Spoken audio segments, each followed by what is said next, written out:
Simple questions for 100 people. Welcome to the experiment.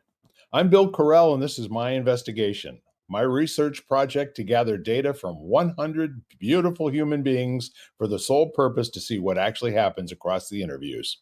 Now, the questions are fixed, and all the interviews are going to remain consistent, with the variable being the actual participants themselves and, of course, their answers. So it's as if, Jose, I'm having you come sit on my porch to share your thoughts so I can learn about people. Now, I'm looking forward to what we're going to learn when we're done, but I'm very interested in the people, the process, and your particular story. So would you please tell all of our listeners what is your complete name? My name is Jose Angel Pereira Ruimwyk.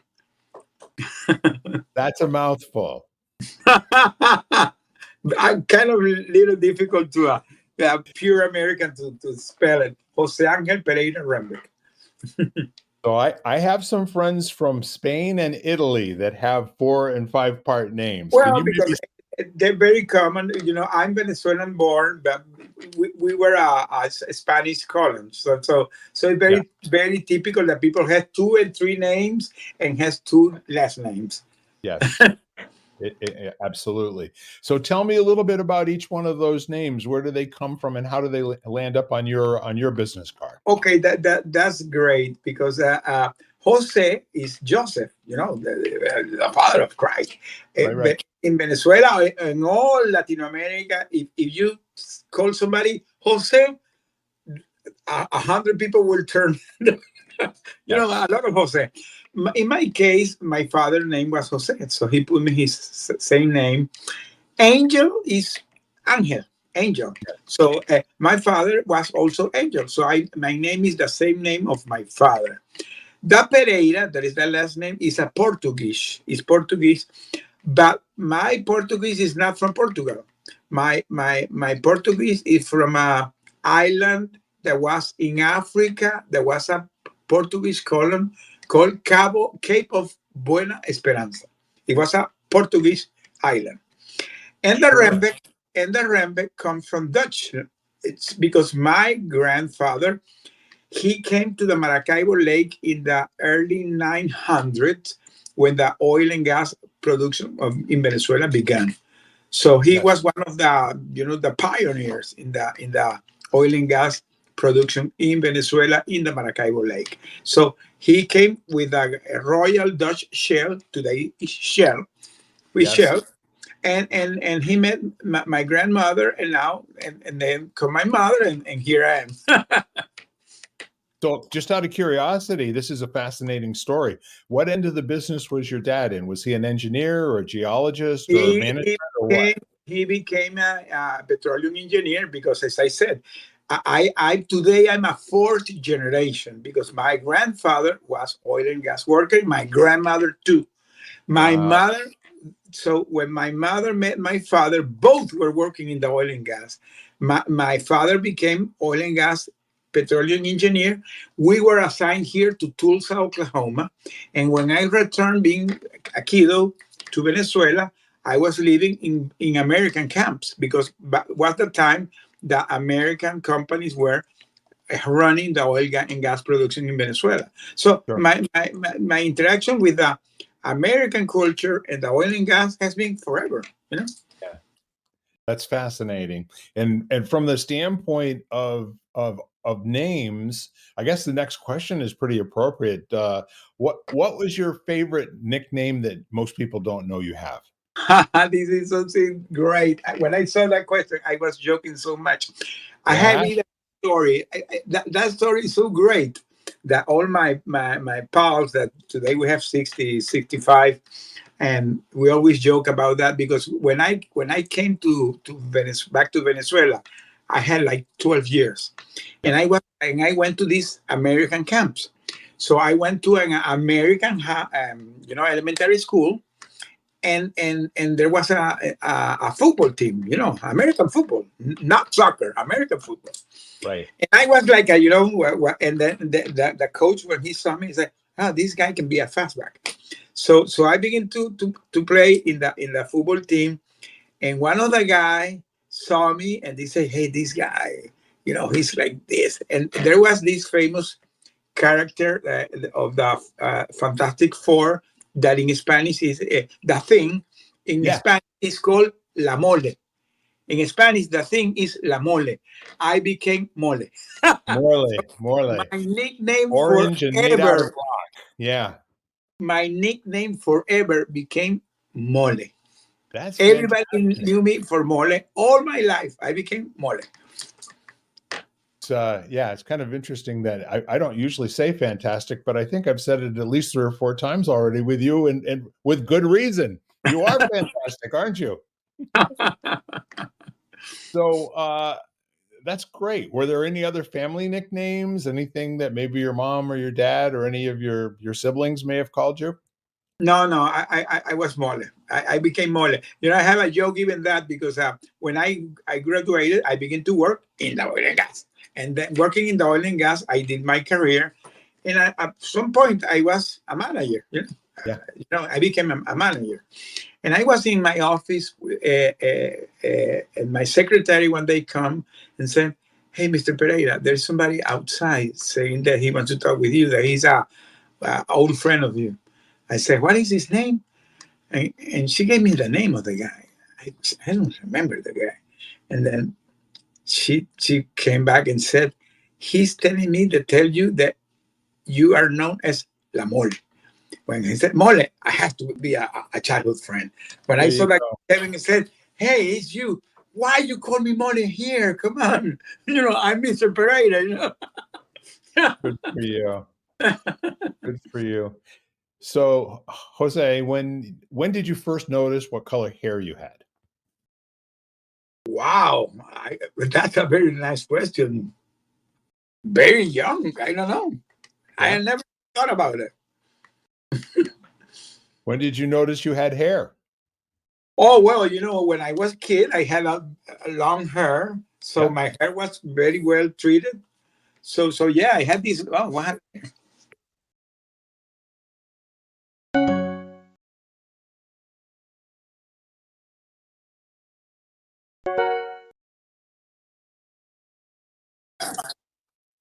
I lost. Let me do something because something is happening here with a connection that maybe is interfering. I don't know why, because I'm doing it from by the phone and I have the connection of the phone disconnected, but I don't know what's happening. Well, if don't worry about it. My producer will edit this together. We'll cut this part out. Okay, okay. All right, Eric, do your magic, okay? I So again, you had long hair, you were a child. had my long hair. I always had my long hair very, very well treated. So yeah, my hair was a big thing by the time. Was that customary for young boys to have long hair? Well, yeah, but I remember it was in the 70s, Well, and I Oh, was yeah. 70s. I was living in American camp, hearing the rock bands of the 70s, you know. Yeah. Venezuela, I was living in Venezuela, but maybe people doesn't know. Venezuela by that time was one of the wealthiest countries in Latin America. So Yeah. all these big bands always were going to Venezuela. It was very common to see the Rolling Stones, Deep Purple, Led Zeppelin, all these big bands, they went to Venezuela. Yeah, it was a first world country. It was No. not first world, but was kind of because they had was wealthy. Was really Yeah. wealthy. Yeah. Well, I Today mean, it's in ruin, the country, in ruin. yes, we will probably get into that. I will bet we do. No doubt about it. So, what is your favorite thing to do to intentionally waste time? I like to read. I don't see it like wasting time, but I like to read. Yeah. It's the way I try to relax reading. What sort of things do you read? Everything. I really, I don't, of course, I'm not a guy that I'm more like history, true stories, inspirational stories, this type of thing I like to read. Yeah. Yeah, mostly nonfiction and Non-fiction. I like fiction, but in the movies. there you go. In the movies. We'll get into that in a minute too. So, how much time would you say out of a week you spend reading? Oh, a lot, a lot. I can say like 3 hours per day. Yeah. Good for you. And that keeps your head on square, doesn't it? Oh, yeah, yeah, yeah. I got the tradition since I was like 15 years. That I became a big reader. Yep. So I appreciate that. And you mentioned movies. So what's your favorite movie to watch alone? Do you have one that you've watched more than anything else? I'm a big DC and Marvel fan. so Okay. and my most character is Superman. Yeah. I'm a very big fan of Superman. Yeah. Back in the 70s, he was the one that got it all started, wasn't Oh he? yeah, and by the way, there's going to be a new movie that is going to be coming next year. The new Superman. That I'm excited hearing all the stuff that they're advertising about that, because apparently it's going to be a great movie. So is there anything in particular that got your interest? Is it like a little bit of a story twist or who it involves for a change? Because the producer of Superman is going to be the original guy that was with Christopher Reeve, and he's trying to give that twist, to the original, with a costume more like the costume of the '60s. Yeah. So it's going to be a great twist. Yeah. Back in the original DC comic days. By it's the same that happened with Batman. Batman, they put all these fancy things, and Right. in your memory you have the original Batman that was plain. Yeah. Yeah. And along those lines, my wife and I were talking last evening, and what we were marveling at was that in the day, special effects were so simple, Yeah, you yeah, know? And just to give a comparison, the original Jurassic Park, which was like that was mind altering because they had 17 seconds of this valley with the dinosaurs parading across the valley. yeah, And that gave us goosebumps seeing that the yeah. first time. And now every cheap little movie has all this CGI that's generated But and you know every what? Marvel. Sometimes they lose yesterday I had, because we had these hours in electricity, and my son was without electricity, so he came yesterday with his kid. So we were looking a movie here, okay, and they Yeah. put the new movie, King Kong versus Godzilla. Yes, that's a new He has release, isn't it? so much effects that you lose it, because there's no movie; it's only effects. It's exactly what we were saying. There's no plot. They don't do any character development, and most of it is just the same kind of little aside comments and somebody who's whatever. But they just don't. It's too easy to make something that's visually But very. you do that in a computer, so that's it. With AI, you do that in a computer. So I don't get it. I'm more back in the days that those movies even that were have their things. I remember the Superman when it was done by Christopher Reeve. Wow, they have his special effect that, and I remember that, when he was flying those stuff, you were, wow. Now this, but it's part of the evolution of the theater. But I prefer to go back to the old fashioned way. Yes, yep. The 1950s and early 60s, Steve Reeves, Yes. with the way that he was flying, we believed he was flying, didn't we? Oh yeah, yeah, yeah. Well, that's fascinating, and that's probably something that my grandchildren would definitely lose themselves in as well. Oh But yeah. so very good that we're kind of segueing into the next question. If you were to have an action figure made of you, Jose, what superpower would it have, and what colors would its uniforms be? Well, Superman. I would love to be Superman. Can you imagine that you can fly? Huh? Yeah. Okay, and be bulletproof. Would you also have the X-ray vision and the Oh, laser definitely, vision and yes, definitely. All the goodies, freezing breath where you blow on everything, people and everything. reduce their Everything. temperature to absolute zero? Yes, sir. It was It was a time where you didn't have to be too sophisticated to really wow kids our age. I think I was 10 or 11 years old when I really started buying comics in earnest, you know. Okay. And so so you would it just be like Jose Superman, or would there be any changes you'd make to anything about it? No, I will do myself, you know. I Yeah, will do myself being a superhero. you could put a big M on the front of it, right?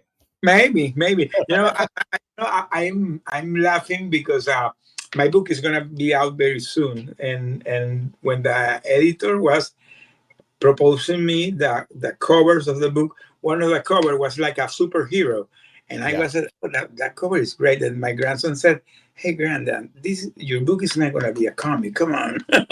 So I was trying to put that in the cover a superhero, but no, okay, take it out. How old is your grandson? He has 12. I had Yes. three. I had three, Oh, but he has 12. and what are their names? Sebastian has 12. Martin has 8. And Lucas has 4. Oh, no, Wow. 5. 5. Now he has already 5. Now, are they all in the same family, or are they cousins to No, each no. other? Sebastian and Martin are siblings, and Lucas is a cousin. Good. Do they get to spend much time with each other? Yeah. Because my two grandsons, they were living in Bogota, Colombia until last year. So Right. Lucas was alone here. So when my son came back from Colombia, they got together. Now they're very close. Yeah. Wow. So, does Lucas look up at the two cousins as kind of like being the big guys, and They are the big guys. They are the big very guys. cool, right? Very, very cool. Very cool. Yeah.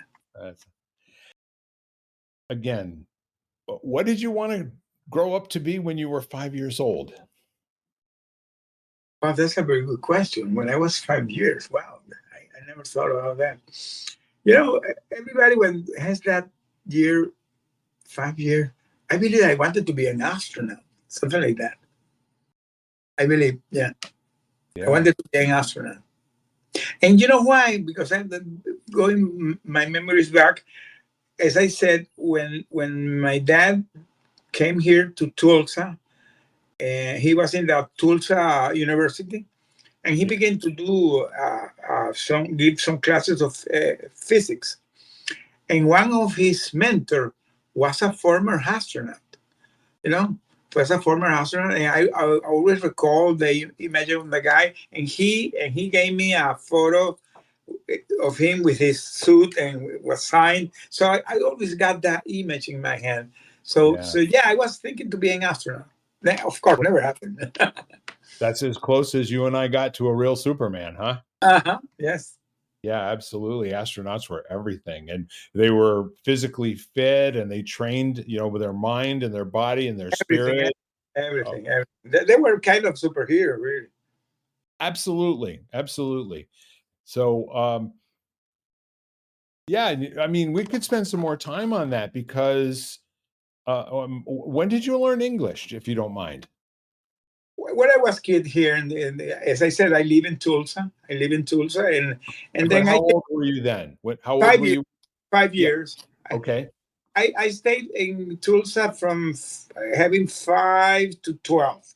But when I came back to San Tome in Venezuela, it was Yep. American camp. So we speak in English and in Spanish, and because that all the customs were Americans. Right. We celebrated 4th of July. We celebrated Thanksgiving. We Of course. celebrated Halloween because it was an American camp. So Yeah. that was in 1963, 73, 74. In 1977, there was a president in Venezuela that nationalized the oil production. So all Right. the American companies left Venezuela. Yep. Okay. Same thing the Saudis did. Yeah, The exactly. same thing. Remember that was like a pandemic all over the world. All that because Venezuela by that time was member of the OPEC. So all Right. the countries of the OPEC were doing that as a replica. the Saudis, the Iranians, the Libyans, the Iraqis, Yep. all the oil and gas countries begin to nationalize, and Venezuela did the same. So they canceled the contract, the American company, but the customs stayed there. And let me tell you something that for me was great. That when I came back to the U.S. after I went to this hostage situation, and I came back in October 2022. When I came back, I began to post things in my Facebook talking about my childhood memories, Yeah. because for me, having grown up in American camp in Venezuela was a great thing. And when I began to post these things, there is a guy that came to me and said, "Hey, I want to meet you. And Yeah. I want to invite you to a meeting." You know what happens? That today, all the Americans that live in Venezuela by that time, they had like a club. And they meet every year in Austin. They have a yearly gathering, and they meet all the people, the survivors, including their families. Right. Amazing. But that's what you do, right? To stay in communication and, just exchange ideas with each other and keep a family relationship with your compatriots, right? Yeah, correct, yes, yes. So I'm looking forward to this question. What is your greatest accomplishment? Well, for me, has been survived my hostage situation, Yeah. coming back in one piece, and with my mental health. I'm not gonna say that it's gonna be perfect, but I think it's okay. And Yeah. coming back and rebuilding my family ties, and rebuilding my life. For me, that's my great accomplishment. Well, see, there's something that I know about you by reputation that Jan told me about your story. And I'm wondering, to kind of put a context here, you haven't led an easy life as an adult, have you? No, of course not, because when in 2017, that was 7 years ago, I went to this hostage situation. When Yep. I was ready, I was becoming an advisor because I was ready to get retired. And this situation happened to me that never happened. And I stayed 5 years in that hostage situation. So, Yeah. so it was not easy. Of course, it was not easy. So what happened for you that you were able to get out? How I got out, it will be, well, the love of my family, the, Yeah. the, the love of my family, the hope that God infused me, and the faith that I was going to come back Yeah. to my, yeah, that I'm keep me sure you going. had you had days when you weren't sure about that, right? Well, I don't say days. I can say months. Yeah. There was some time that you felt that you were lost behind, that you will not survive that. But at some point, you begin to put your mind in the path that you're gonna make it. You're gonna make it. You're gonna make it, and then you keep going. Yeah.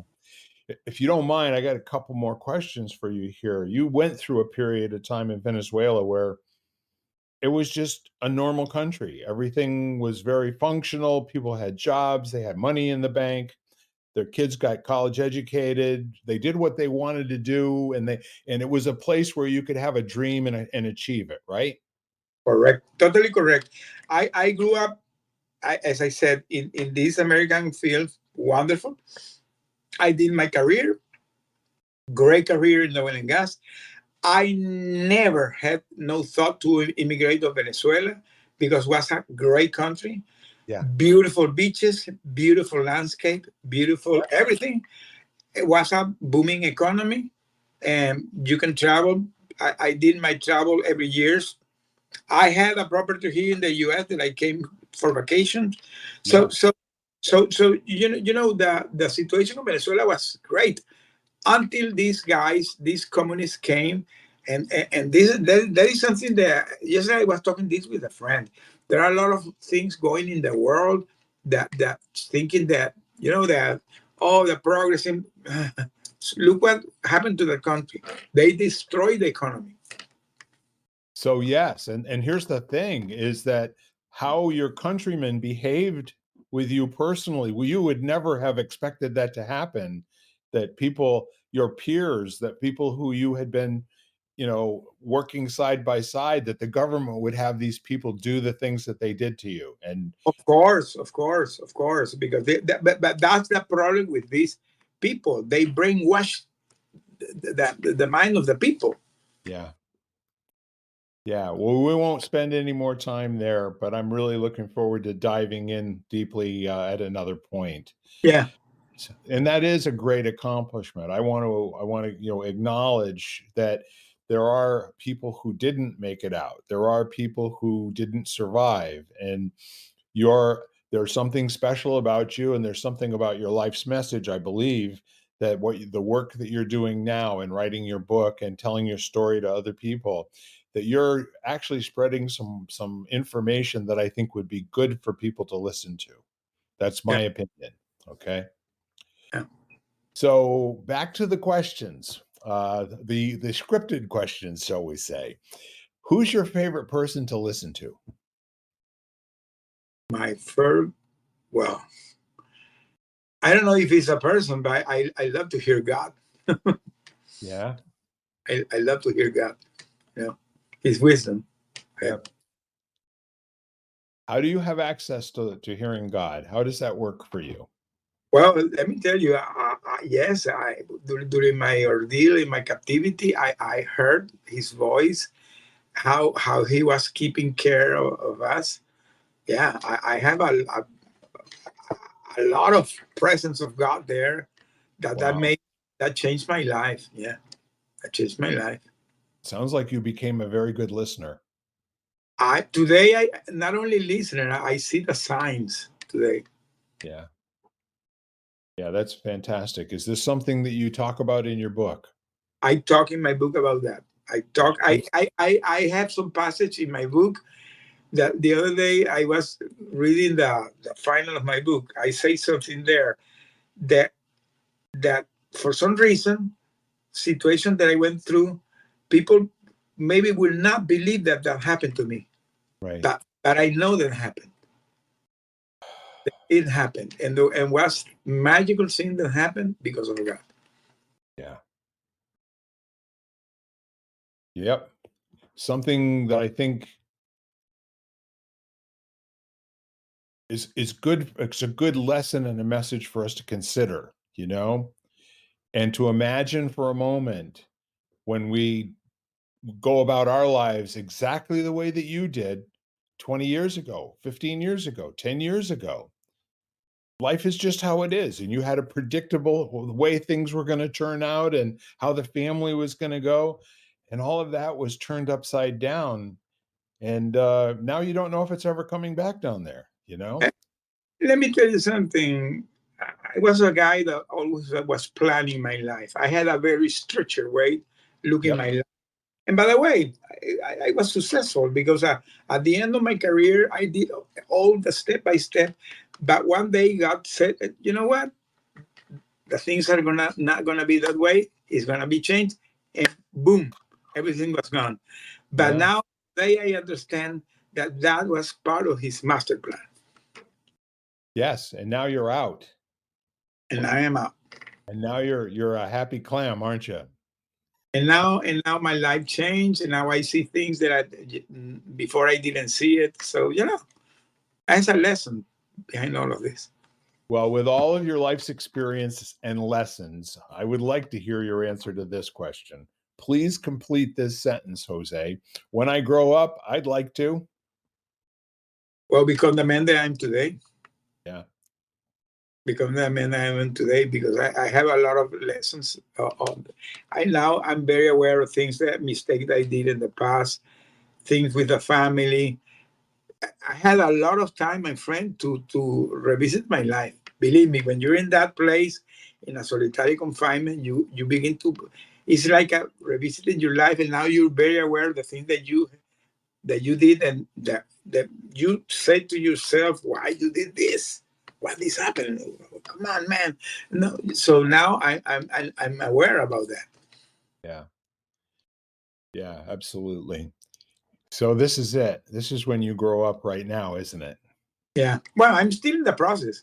I'm still, I'm still in the process. Yeah, a work in progress, as they say. Work in progress. Yes, sir. What's the most important thing to you right now? For me, my family, for me is God. For me is try to put my message out because I feel like a mission in life today that it's not tell my story because my story is kind of a consequence. Right, It's right. it's really the message. It's really the message behind the story. And that's the way even that my book, I try to put it that the people that write the book is not saying, oh, wow, this guy went through all this stuff. It's that there is a message behind that. Yeah, That if you have that connection with God, the support of the people that love you, you can make things in life. Any ordeal in your life, any adversity, anything, you can name it, whatever you're going through, because you don't have to go through a situation that I went through. It can be totally different adversity, but the pattern always will be the same. yeah, The way you decided to face things and the connection that you got with your force, with God, with your family, all this, it makes that you can make things and everything is in your mind. Everything you think, everything you say, it becomes your reality at the end. yeah. There are a lot of people who live as if they are hostages in their lives on a daily basis. Correct. I say that They're people are they experience all of that, but they're really not there, and so maybe your message, bringing God into the picture, and also maybe there's a warning in there in terms of maybe, there's something that can be done when you start to see how things are changing, that maybe there's a time and a place to stand up and make a difference, as opposed to just waiting. This morning I did a conversation with somebody. I did this day a post in LinkedIn. I don't remember what it was, but this guy connected me and he wanted to talk with me. So I talked with the guy, and the guy is a Vietnam vet. He has a great story, a great Yeah. story. And he was telling me his story, and I said, "Do you believe in God?" And his answer was no. And I said to me, "This is the missing piece that this guy has." So maybe I'm gonna have another conversation with him. Next time I talk with him, I'm gonna try to tell you need to believe in God, no matter the age you have. This is gonna change the way you see the things in life. Yeah. Yeah, people who don't believe in God are missing out on an opportunity. They're Yes, they think that they're the beginning and the end of everything. However, when they start to understand that there actually is, a higher power, a greater and more superior force in the universe than you and me, life starts to take on a little bit different meaning, a little bit different context. And it sounds yes, to me like that's what got you through the yes, years of being incarcerated. yes, yes, yes, yes, definitely. So, what would you like to leave in the world, Jose, when your life is over? My legacy, what I say, my legacy, that my words had changed life, that have inspired people. They are going through things in their life that they can see them different. Yeah. If I put that message out, I will feel that I have been very well served. That's what I want to leave. Yeah, I think more than most people I know, you're in a position to be experiencing feedback about how you're doing with that almost every day. Every day, I'm connecting. And sometimes it scares me how I'm Yes. connecting people that I say, God, you're doing things because this is God doing it. Yeah. No doubt about it. I had I connected with a lady the other day. By the way, I did a podcast with her 2 days ago, Yeah. and when we begin to talk and we got that connection, she said, "How we met, Jose? Because you were introduced by chat, so chat connected, but we figured out that for some reason." I appear in her calendar and she appeared in my calendar I didn't book her and she didn't book me. How we got surprised, what was crazy, and we got connected. That's And great. Yeah, let's the old story of some things are just meant to be. yeah, So we're to the 13th question. I like to call it a baker's question. In your experience, when you go to a neighborhood baker or some crafts person where they're giving you something that they've made themselves, you buy a dozen of something, they give you a free 13th one here. And in Europe, that's a very European custom. So I'm going yeah. to get the baker's question, okay? Just an extra one. That's all that means. What is the thing that most people misunderstand about you? Wow. Well, because now I have this change in my life, and people sometimes don't believe it. Because the people that knew me in the past, I was a guy that I was always hyperactive, always with anxiety. I was always trying to push to do things. I'm not gonna say that I'm not pushy. I'm still being a little pushy, but now I see the things different. I'm more relaxed. I'm more, and the people sometimes don't believe it. Don't believe that because the people that know me in the past don't believe the change that happened to me. Yeah. Yeah, you believe it though, don't you? Oh, I believe it, of course. I believe it. Do you ever like wake up in the middle of the night and wonder where you are or It, it has happened. It has happened. And sometimes I had fears that I wake and said, "Oh, there has been a dream." yeah, being free has been a dream, huh? Holy moly. No, that's a fantastic message and story, and I really appreciate you tying your personal experience into finding God and becoming a good listener and actually hearing the voice of God, during your incarceration, and that's not for nothing, is it? That makes it very, very much a positive experience, from the way I hear you speaking. I always say that I'm not glad the situation that happened to me, but I'm glad the lessons I learned through Yeah. that situation.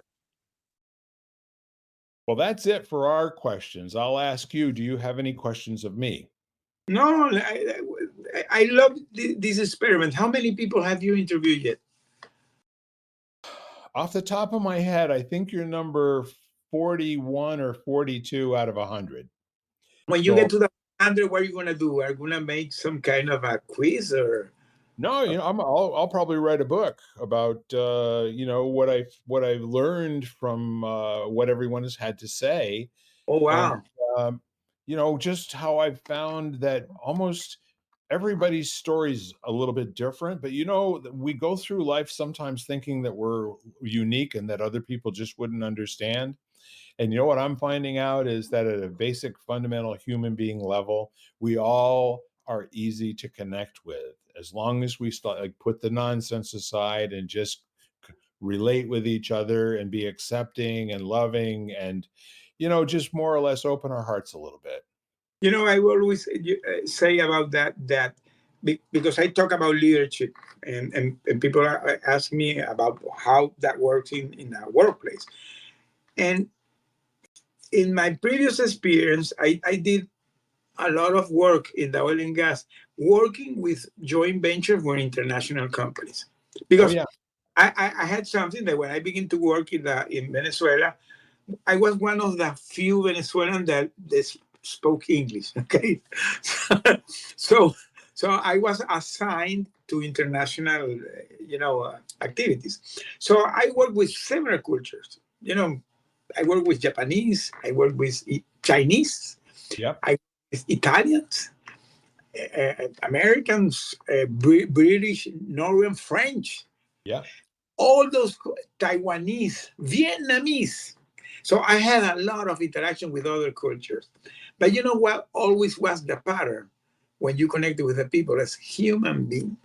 Yeah. When you as a human being, there was no culture, no religion, no nothing, simple human beings. And Yeah. then when my situation hostel happened, I reinforced that because now I'm in that dungeon with all the political prisoners of Venezuela, almost 400 people. That was not a common prison. There was high-ranked people, militaries, journalists, politicians, high-ranking people, people Yeah. that I saw them in the TV before. Now are my comrades, cellmates. But Yes. connected to us, all of us, that we were people. We were the same people going to the same suffering. So now we're connected there, helping each other, and you connect with the people being people. Yeah. Because as you say, when you take out all the suits, all the titles, everything, you're a simple human being. You know? We all sweat and bleed the same way, don't we? And we go to the restroom and do the same thing. You know? Percent. Yes, no doubt about it. Well, I want to thank you for being my guest here. It's been a ball interviewing you, and I get a lot out of asking questions, and I do it in my life all the time. But I really have appreciated you and who you are, and kind of sharing yourself with us here.